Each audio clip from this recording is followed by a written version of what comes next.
so neatly folded. Perfection. And he just loves the outdoors, the woods, nature. He loves his music, his guitar. I think one day he might just surprise us. He might rock up with a wife, 2 kids. He's just that sort of guy. A wandering spirit.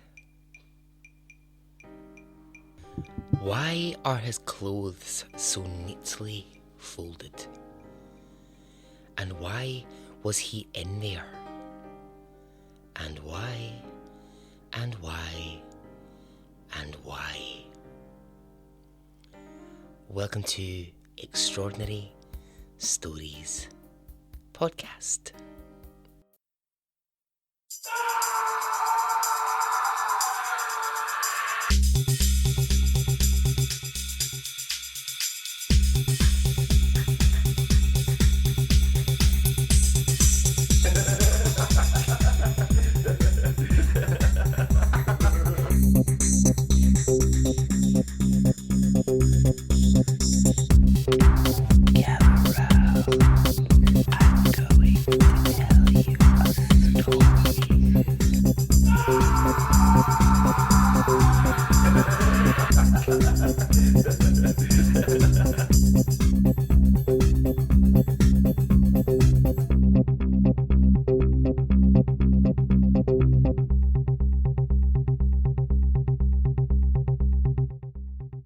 Hey, how are you? Are you well?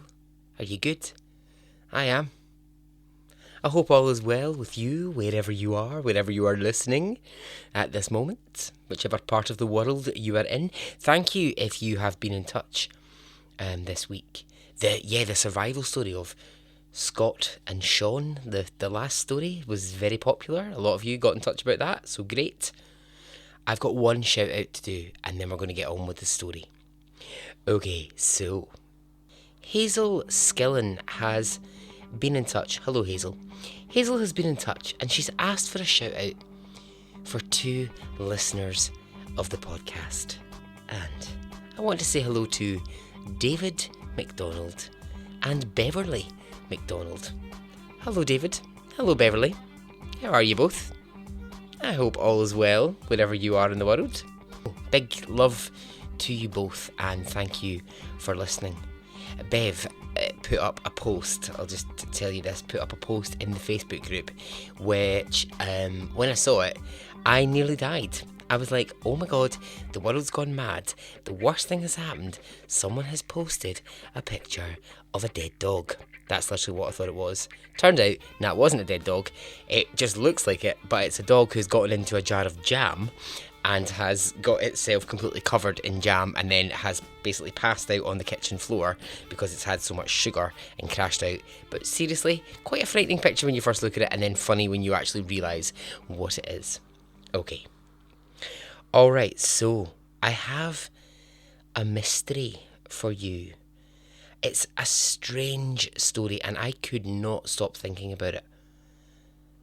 I don't know, maybe it's the new unsolved mysteries that are available at the moment, but something really grabbed me in this story and I think it will do the same for you.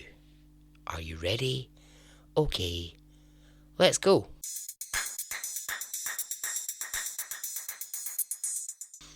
Alright, let's go to Woodland Park, which is in Colorado. Woodland Park has a population of about 8,000 people. And, go by its name here, right? Woodland Park. You can almost get a visual image of that straight away. It's lovely. I think it's 20 minutes drive from the Colorado Springs. There's lots of space, lots of nature, lots of trees. Lovely, lovely. I also do love this, by the way, when I'm researching a city, as I was with Woodland Park, I love to find out what the motto of a city is, because every city in the world, including the one you are in right now, has a motto, and if you don't know it, go and look it up because they're always brilliant. The motto of Woodland Park is "The city above the clouds." Not sure what that is meant to tell us, but it's quite pretty. This one I also found.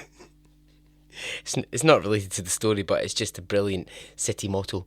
Sheboygan, which is in Wisconsin, hope I've said that correctly. Their motto, get this: "City of cheese, chairs, children, and churches." What? And the third one, the final one, Linesville in Pennsylvania, their motto is this: "Where the ducks walk on the fish." What? Somebody's just making these up. That's a load of nonsense. I feel like there's a sort of drunk mayor in each town who at one point was like, I'd had way too much to drink, and someone said, right, you've got to come up with a town motto, and somebody just went, cheese, chairs, children, and churches? Great. Yeah, excellent. That'll do. Anyway, that's not what we came to talk about. Let's get back on track. So it's 2008. And we're talking here about the Maddox family.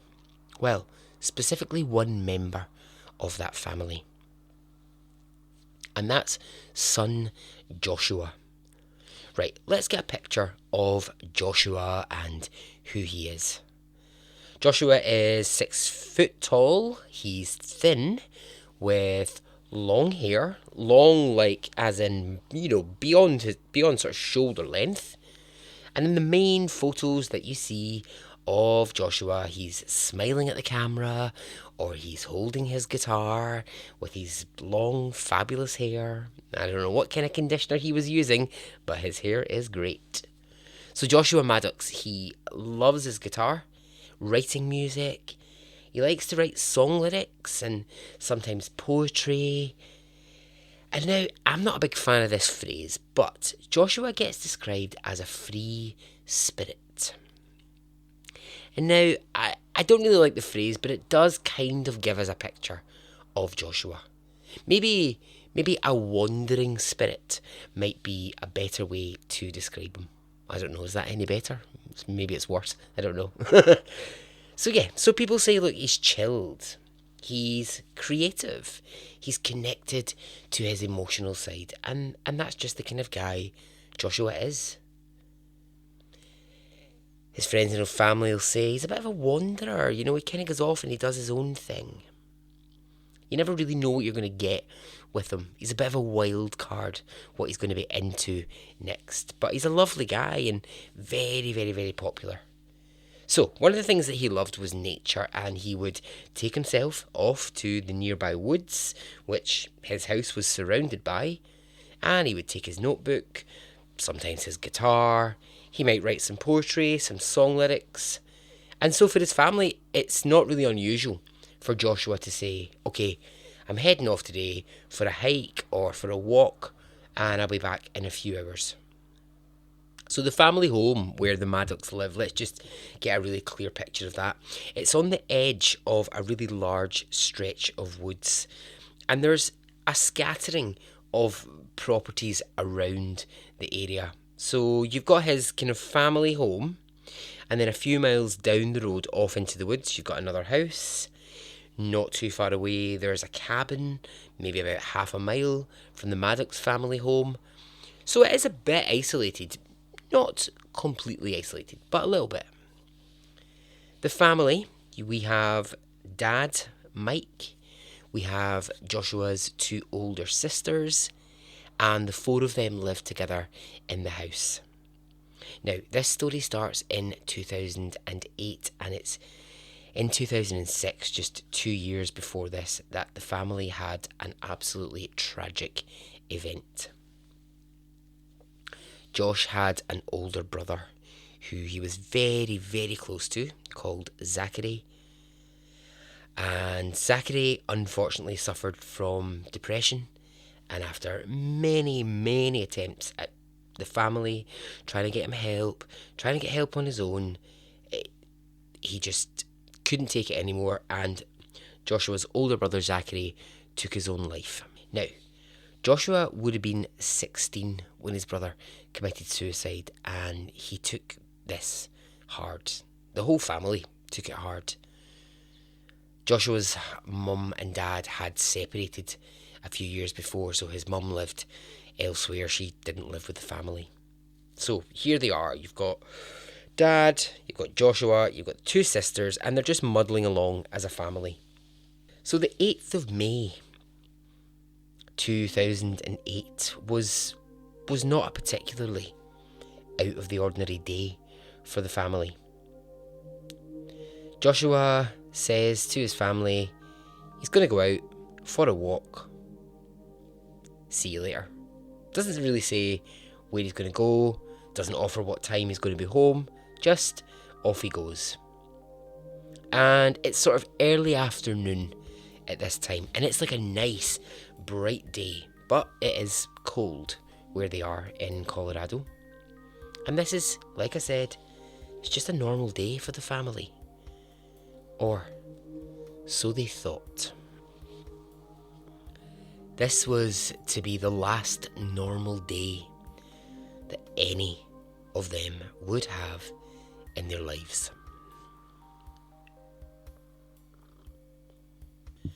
When the evening came around, Joshua hadn't returned home for dinner. And the family, they wondered sort of out loud to each other, where could he be? They tried to remember if he had mentioned a music gig or an event that he might be going to. Sort of collectively they tried to sort of piece together, had he said anything about coming back really late, or no, but they couldn't come up with anything. Now, of course, if a member of your family goes out walking in the afternoon and they don't return by the evening, you are concerned. Of course you are. And in some cases, I mean, like for in my particular case, that would be real panic stations, as I'm sure it would be for everyone. You'd be maybe calling police immediately. You'd be, phoning people. You'd be doing what you could, and it is a real concern. But for the Maddox family, Joshua, he just was the kind of guy who might lose track of time. He might get involved in playing his guitar with friends at their house and just not look at the clock. Or he might just actually be going to stay with someone overnight and he's just forgotten to tell anyone. And at 18 years old, he's fairly independent. He does his own thing. So the family, yeah, okay, it's not great. He's not come home. But still, given the kind of guy he is, might be alright. His sister says this, and I think it just gives a really clear picture of him. She says, since Josh was 18 years old, it's reasonable to assume that at some point Joshua might surprise us. He might just one day leave town and start a new life. I've always believed that about him. I wouldn't be surprised if Josh were to go away for a couple of years, return home to my father's house with a wife, 2 small children, and that's just the kind of guy he is. He's always been known for his musical and his literary talents. So maybe one day we might find him playing music with a band on tour. Or we might catch him writing really successful novels under a pen name so that he could keep his life of solitude in the woods. So that's his sister's take on the situation. And I do think that gives us a really clear image of what Joshua's like, or what their sort of picture of Joshua is in their head. Now that's what they're saying, but actually it's not really that reflective of how they actually felt. A panic was beginning to set in. When the following day arrives and Joshua still isn't home, Mike, his dad, begins calling round his friends, asking have they seen him, have they heard from him, had he told them anything, had he made plans and just maybe forgotten to tell his family. Nobody knew anything. And with each new phone call, it caused a chain reaction of calls all over town. So one person gets the phone call, oh, no one's seen Joshua in a couple of days. That then, takes to the next person calling someone else. Has anyone else seen him? And so on and so on. And it just, it starts this sort of wave of phone calls around people asking, have they seen him? Days pass and he's not come home. And now the community is very aware that there is a problem. So Mike, at this point, he calls police to tell them that his son hasn't come home. Now, his dad waits until the 13th of May to make this phone call. And you mathematicians out there, you people that can do quick maths, you'll have worked out that was 5 days after he took that walk into the woods. Why 5 days? Well, a part of it's what I said. A lot of it was the family belief that Joshua would just walk back through the door with a great explanation as to where he'd been. And if, like me, you listen to a lot of true crime, and sometimes you hear stories and you think, why did you not call earlier? Why did you not phone the police earlier? I get that. I get that because sometimes I hear stories and I think, oh my God, phone the police now, as soon as they go missing. I mean, that would be my instinct. Right now, I'm pretty sure that instinct is in you, but then, we've got things like the 24-hour thing. He's an adult, he's 18, the police will be like, well, you have to wait a full 24 hours, then we'll write a report, so the family know this. So that sort of waiting for 5 days to call police, it's a very tricky one. I think until you're in the situation, and I hope none of you ever are, but until you're in that situation, you can't really answer the question of why didn't someone call sooner. Okay, so, the police. What's their opinion? Well, they ask the same immediate questions to Mike that you would expect. They say, do you think Joshua would harm himself? No, says Mike. And then Mike explains that his other son had ended his own life 2 years beforehand, and that yes, Joshua had been really affected by that, but he wasn't depressed, and he displayed no signs that Mike could see anyway. Police ask, could he possibly have been caught up in trouble with drugs, girls, boys, parties, theft, any of the above? And the dad says, well, look, here's the thing. You can't know everything that's going on in your 18-year-old's life, but generally, no. He wasn't a bad boy type. I don't know if bad boy's the right word, is it? I don't really mean bad boy, but you know kind of what I mean. He wasn't mixed up in a group of people who did crazy things. He was into music and creativity and playing his guitar. Okay, so the police say, right, fine, look, what we'll do is we'll have a look in the woods and the surrounding areas. Now, remember I said that the phones all over town, they'd been buzzing with the news. Well, the search parties began, and there were multiple. They began to spread really far and wide in the area. And this wasn't something police asked for. This was just something that people in the community wanted to do. He was very popular at school. Teachers really loved him. Other pupils loved him. No one really had a bad thing to say about him. So, of course, when he's missing, these people will jump to action and, they want to try and find him. So like I said, this area, it's only got 7,000 residents, but it has a lot of forestry and it's a lot of woods. So, big teams, out they go looking, and they find nothing.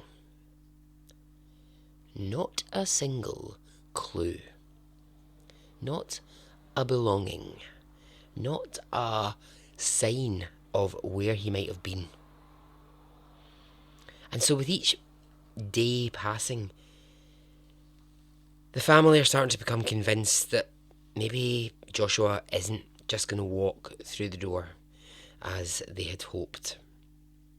Police, they question and talk to his friends, his school friends, his teachers. No one can offer a single lead for the police. I mean, I've said this before, but that must be so frustrating. Oh, I mean, for everyone, of course, for everyone. But if you are the main investigator, you must be like, why can I not find any clues? Nothing. I mean, it doesn't look that hard on TV. Usually, before the advert break, some sort of clue has arrived, in the form of a mysterious letter or a lighter that's been dropped in the woods. And I'm kidding, obviously.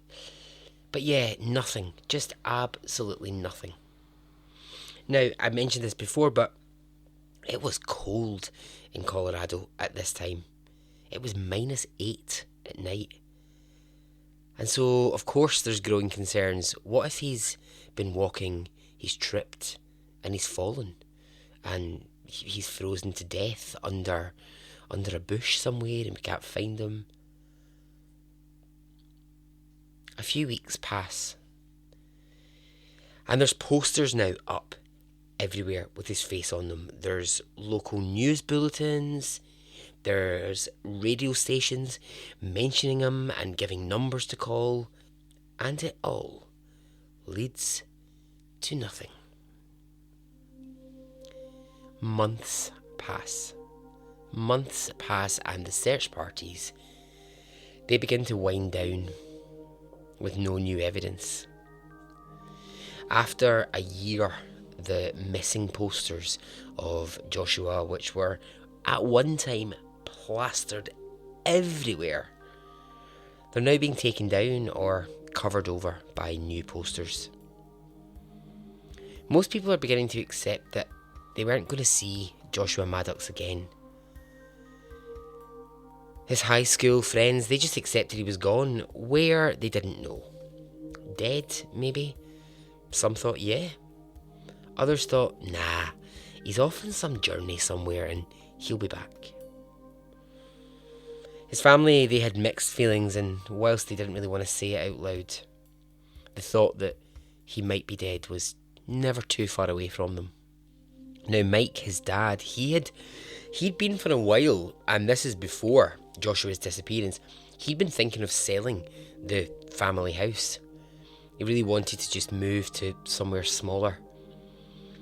But from the day that Joshua went missing, he decided he had to stay in that house, and that was just in case his son was to one day walk through the door.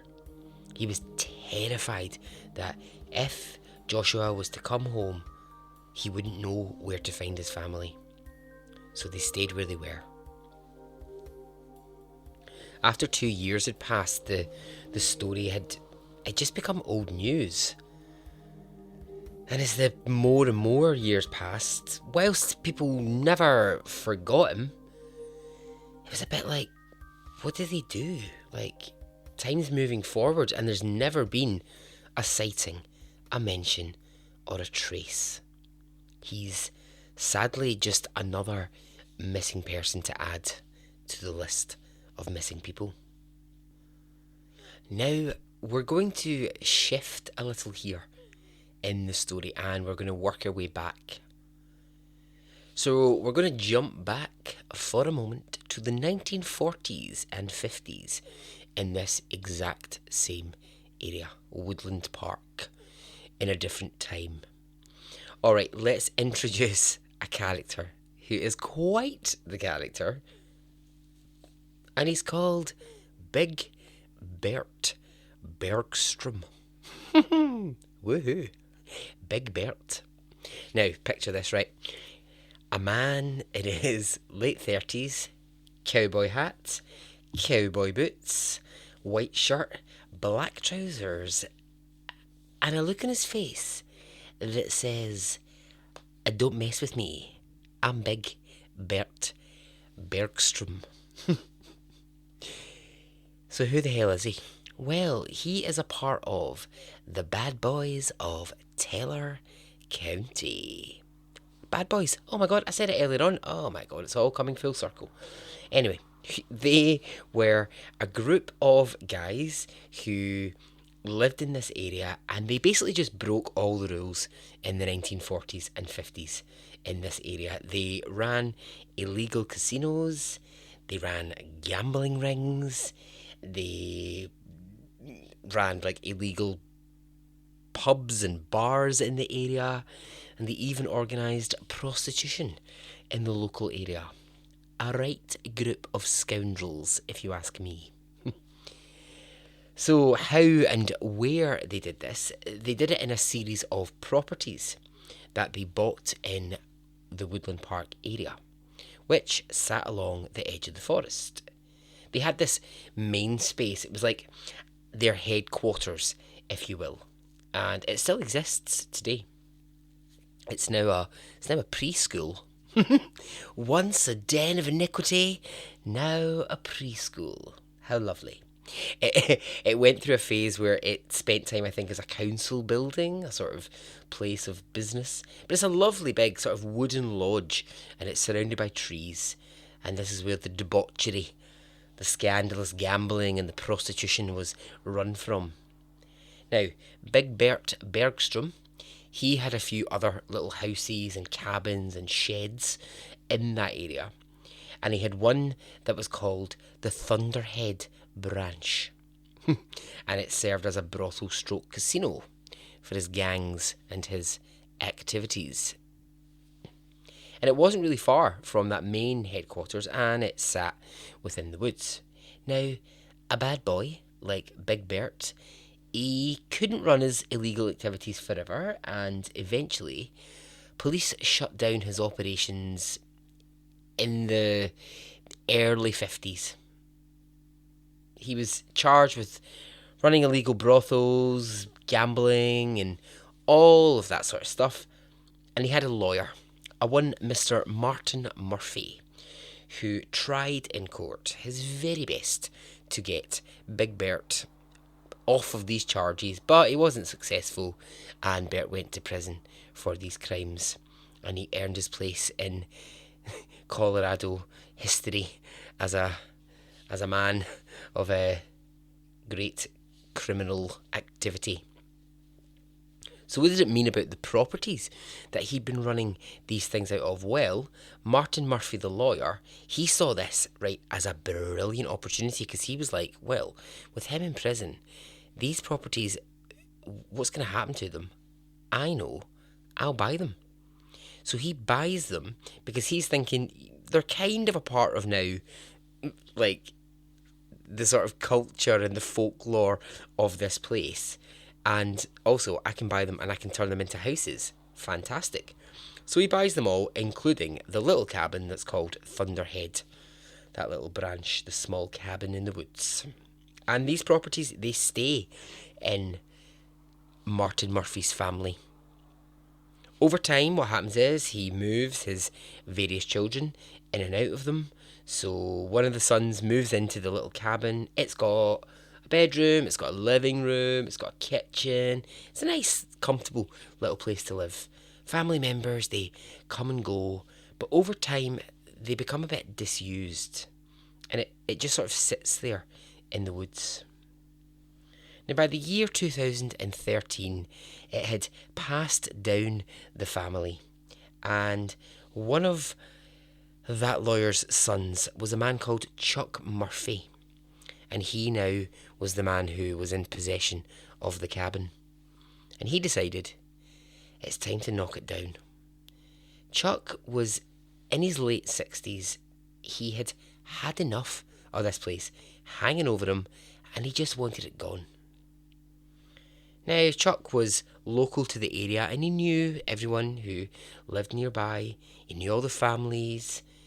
In fact, half a mile down the road, one of the families he knew very well was the Maddox family. And he knew that they'd had a really terrible time recently, what with the suicide in their family and the disappearance of the younger son, Joshua. So Chuck Murphy, he goes to the property, gets into the cabin, and he's not been in it for a while. And the first thing he notices is a very, very strange smell. He can't really put his finger on it, but it's not nice. At first he thinks animals. An animal has come into the cabin somewhere and died.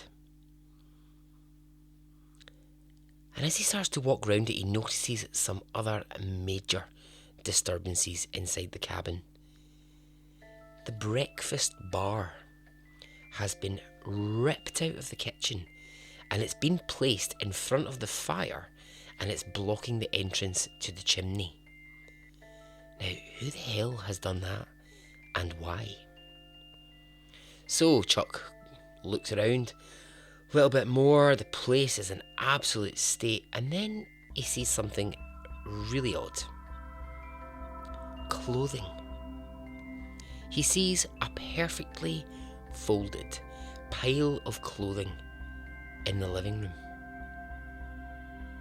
It has men's jeans, men's pants, men's socks, men's shoes, and a man's jacket. What Chuck doesn't realise straight away is that he's looking at the clothing of Joshua Maddox, and that in that cabin, only feet away from where he is standing, is Joshua's body. Trying to investigate where this smell is coming from, Chuck gets closer to the fireplace, and the closer he gets, the worse the smell gets. So he moves the breakfast bar out of the way, he gets a sledgehammer, and he begins to knock on the wall of the chimney inside the cabin. He's expecting that an animal has crawled into the chimney and died. Instead, he finds the body of 18-year-old Joshua Maddox in the fetal position inside the chimney. It's badly decomposed and rotting. Chuck noted straight away that there was some clothing on the body. There seems to be some sort of t-shirt and nothing else.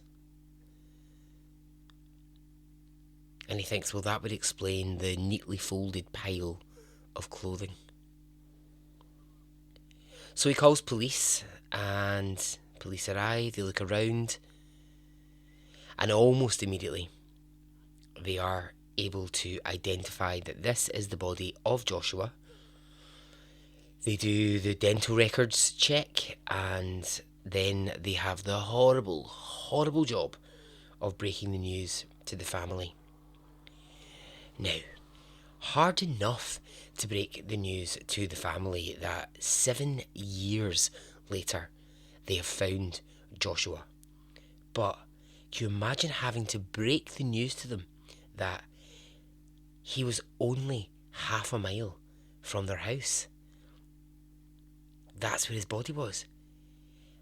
I mean, they've spent this time thinking he might be in another state, perhaps he's in another country. Even if he's dead, he's not going to be nearby. This is a short walk from their home. He was in a cabin that they walk past every day.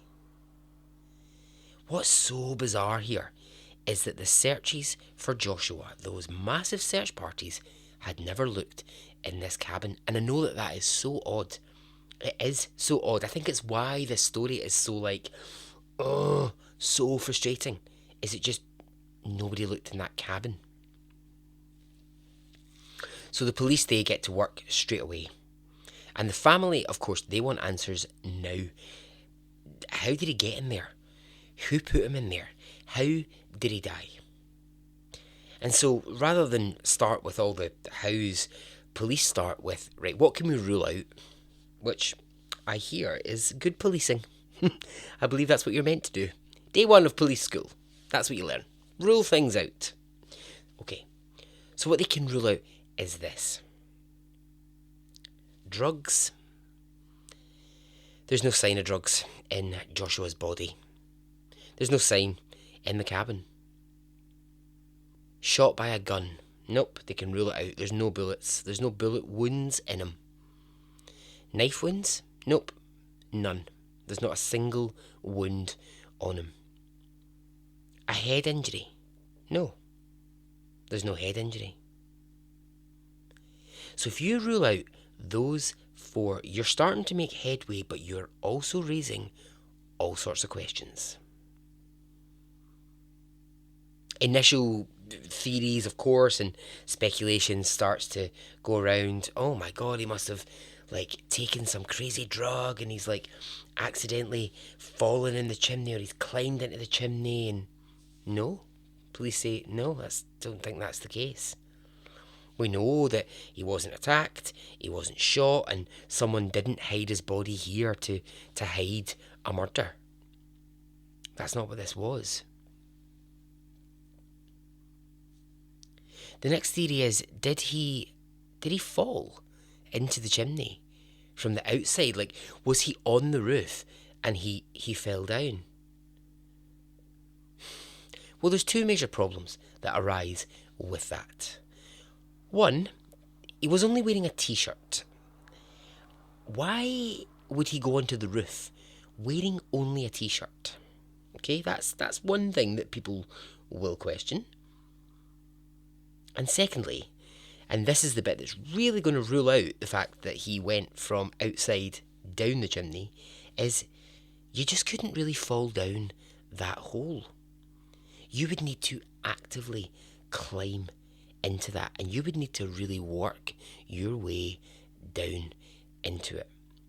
What police also said straight away, and then they sort of changed their mind on this and went back and forth, is that if you had gone head first down that chimney from on the roof outside, you would have had to have at least two other people to help you do that.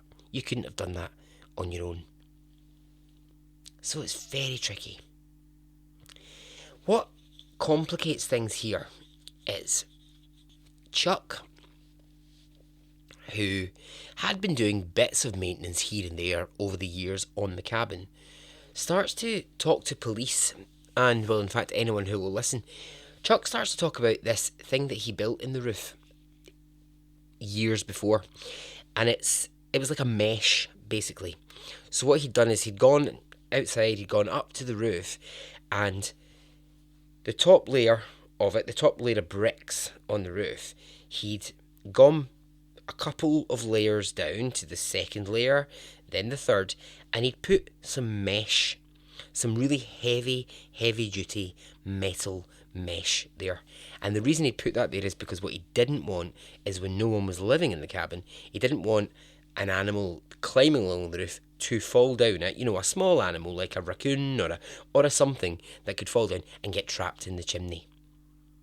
So he was sure that was there. And what he's saying is that metal mesh was there. There is not a chance that Joshua could have been on the roof and would have gotten down into the chimney through the metal that I put there. And the police say, we never saw any metal in the chimney. We never saw this mesh that you're talking about. Chuck insists it was there. It was definitely there. Now, the findings around all of this, the clothing, the breakfast bar pushed up against it, the missing bit of mesh in the roof, yes, it's all very bizarre, but the coroner here wants a conclusion. A decision needs to be arrived at quickly about how are they going to rule on this. And so, within 2 weeks, Joshua's death is recorded as accidental.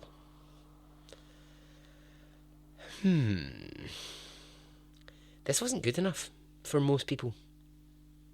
Don't think it's good enough for me. The general feeling was this was a rush job. This was a let's quickly just let's rule it as an accident, and we can stop having to look into it. But enough people now were starting to argue that no, this wasn't an accident. And obviously, the discovery of his body was going to bring about major publicity. News reports, radio reports, newspapers, they were all there. And each in their turn got to speak to Chuck. And the police are like, here is bloody Chuck again, going on about the police have got it wrong, the coroner's got it wrong, this was not an accident, I'm the one who found the body, I saw what it looked like, this was no accident. I put that metal in the roof, there's no way anyone came in from the top, I absolutely know this didn't happen. And the police are like trying to shut Chuck down, but he will talk to anyone who's listening. I'm sure the police must just have been like, I really wish Chuck would just stick to his knitting and not be constantly talking about it. But, you know, he's got an opinion. He's allowed an opinion. And he will tell anyone who listens. And the family, of course, have got a million questions. They're asking, who neatly folded the clothes? Are you telling us Joshua did that himself? He neatly folded the clothes and then he put himself in the chimney. Who put the breakfast bar? Did he do that himself? I mean, that's one of the bizarre theories that, at the time, police tried to sort of put forward. They tried to say that, knowing that once he was in the chimney, he might want to get back out, what Joshua had actually done was rip the breakfast bar off the wall, put it up against the chimney, had gone outside, gone head first down the chimney, got trapped, and realised that that was where he had to die because he'd blocked himself in, essentially, and he wouldn't be able to get back up. I mean, I'm not buying that. I'm not buying that for a second. Some of you may be getting flashbacks to my early albums. My, what's a famous early album? My Jagged Little Pill, if you will. the not so polished work from years ago, what I like to call the experimental early days, when I told the really tragic, horrific story of Phoebe Handsjuk and her death in the garbage chute, which if you haven't listened to, please go back and listen to it, because what a story that is. That was ruled accidental, and it definitely wasn't. I hadn't really thought of those two stories being a part of the same world until I started telling it. How strange. Anyway, yeah, so these theories, they're just not flying with people. What the coroner could determine is that Joshua had died as a result of hypothermia. Remember I said at the time it was nearly -8.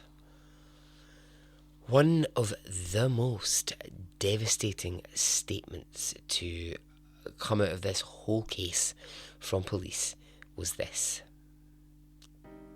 They said, in either the case that Joshua has put himself in there or that someone else was responsible, it would have made no difference if he had screamed to be rescued.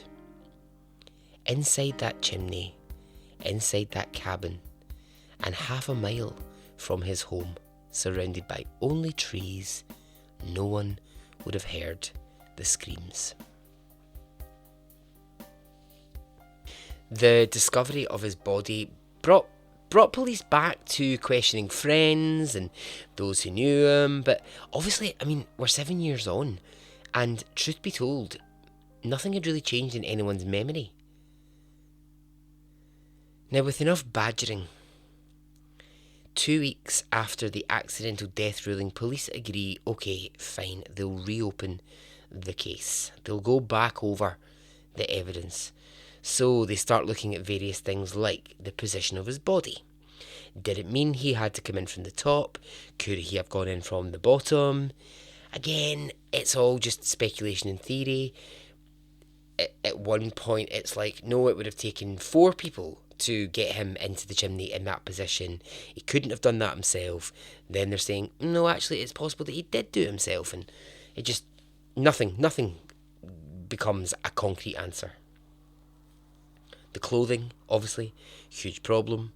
The coroner just says, look, I've answered enough questions about the clothing. I don't know how to make sense of it other than to say, I think he's had a moment of madness. He's taken all of his clothes off except his t-shirt. He's gone up outside onto the roof and he's climbed down the chimney.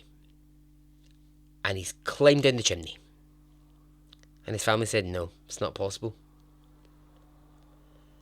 What also happens here is, and we hear this time and time again, police start receiving crank calls. People saying, it was me. I did it. I killed him.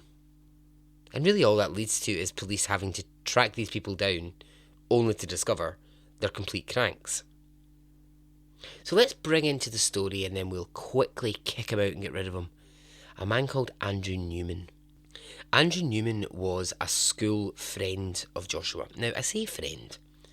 He wasn't a close friend, but he was an acquaintance. Well, he had been at one point. Anyway. Andrew Newman, in 2015, this was 2 years after the discovery of the body, was running around all over the place telling people he was responsible. He was saying, I fucked Joshua up and then I put him in a hole. It was part of my killing spree. Now this is bullshit. But those words, what they do is they make Joshua's school friends. When they hear that he's running around saying this, they make the school friends go to police and they say to police, look, you have got to speak to Andrew Newman. But police sort of don't take a great deal of interest, and the reason is this. Andrew Newman, by the age of 23, had confessed to at least 3 murders, which he hadn't committed and was nowhere near at the time they had happened.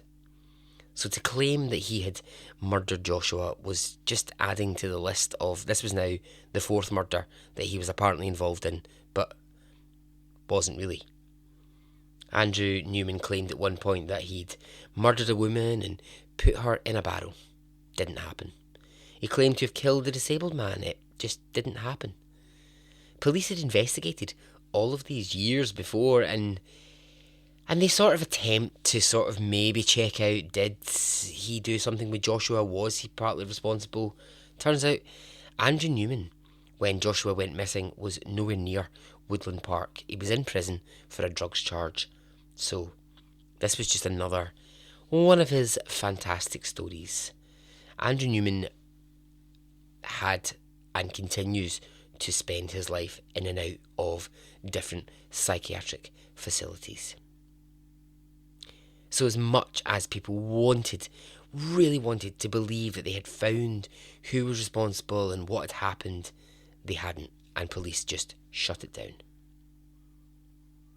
And that's essentially what they did with the case.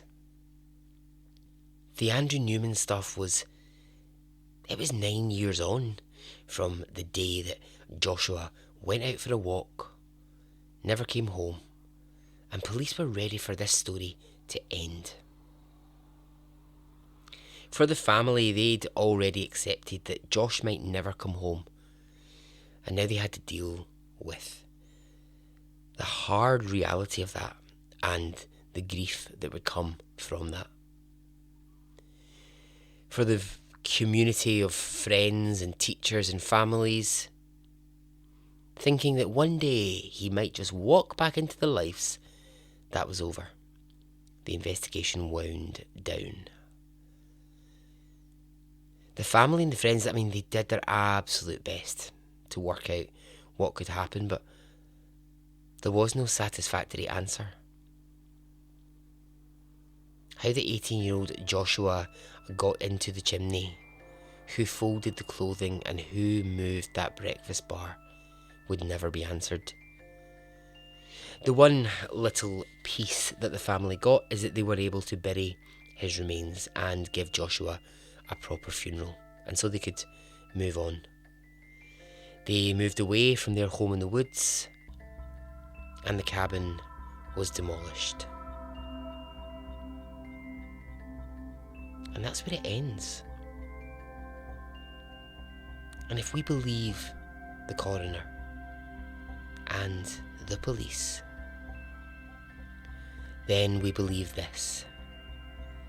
The death of Joshua Maddox was a tragic accident.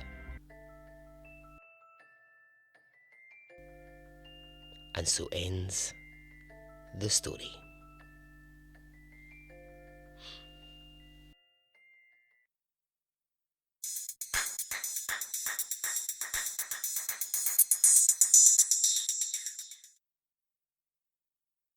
Okay, well, I hope you enjoyed that.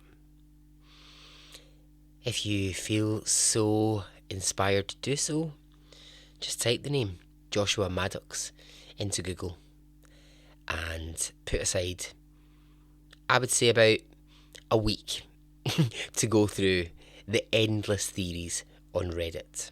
The many, many theories, some of which I thought about bringing to the story. And, honestly, it would take a week. I'm not even kidding. You would be there forever. If I started the theories, it would never end. And it has to end somewhere. Okay, so that's your homework if you choose to do it. If not, I hope you just enjoyed the story.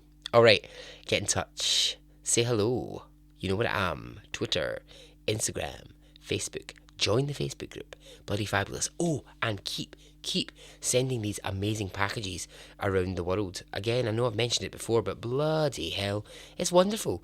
All these packages rocking up in all strange corners of the world, and just to see what you're sending is fantastic. And yeah, that's the power of the group. It's wonderful.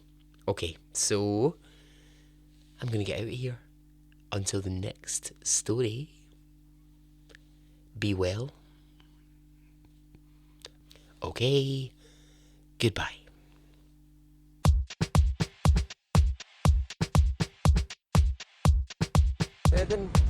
It didn't affect me really one way or the other.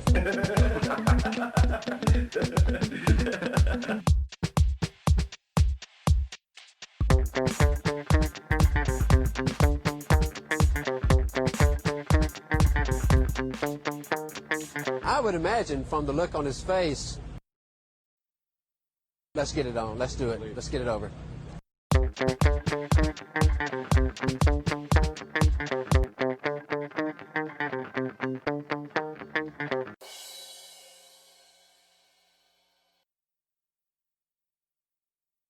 Let's get it on, let's do it, let's get it over.